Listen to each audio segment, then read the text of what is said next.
हर हर महादेव। शुक्र प्रदोष व्रत देता है सुख समृद्धि और सौभाग्य का वरदान। हर माह आने वाला प्रदोष व्रत भगवान शिव की कृपा पाने का सबसे बड़ा दिन होता है। शुक्रवार को पड़ने वाले व्रत को शुक्र प्रदोष कहते हैं। इस दिन किए जाने वाले प्रदोष व्रत से सुख समृद्धि और सौभाग्य का वरदान मिलता है। प्रदोष व्रत की पूजा शाम के समय प्रदोष काल में की जाती है। यह प्रदोष सूर्यास्त से लगभग 1 घंटा पहले का समय होता है, जो प्रदोष काल कहलाता है। शुक्र प्रदोष व्रत की कथा। एक नगर में 3 मित्र रहते थे, राजकुमार, ब्राह्मण कुमार और तीसरा धनिक पुत्र था। राजकुमार और ब्राह्मण कुमार विवाहित थे। धनिक पुत्र का विवाह के बाद गोना नहीं हुआ था। एक दिन तीनों मित्र स्त्रियों की चर्चा कर रहे थे।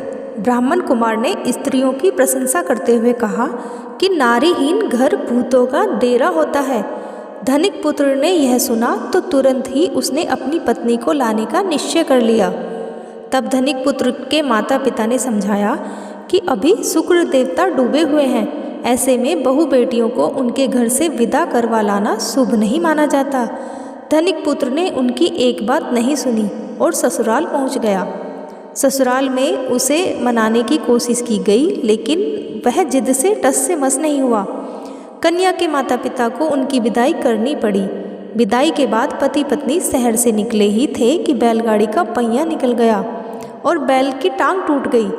दोनों को चोट लगी थी, लेकिन फिर भी वो आगे चलते रहे। कुछ दूर जाने पर उनका पाला डाकुओं से पड़ा, जो उनका धन लूट कर ले गए। दोनों घर पहुँचे। वहाँ धनिक पुत्र को सांप ने डस लिया। उसके पिता ने वैद्य को बुलाया तो वैद्य ने बताया कि वह 3 दिन में मर जाएगा। जब ब्राह्मण कुमार को यह खबर मिली तो वह धनिक पुत्र के घर पहुंचा और उसके माता पिता को शुक्र प्रदोष व्रत करने की सलाह दी और कहा कि इसे पत्नी सहित वापस ससुराल भेज दें। धनिक ने ब्राह्मण कुमार की बात मानी और ससुराल पहुंच गया, जहां उसकी हालत ठीक होती गई। यानी शुक्र प्रदोष व्रत के माध्यम से सभी घोर कष्ट दूर हो गए।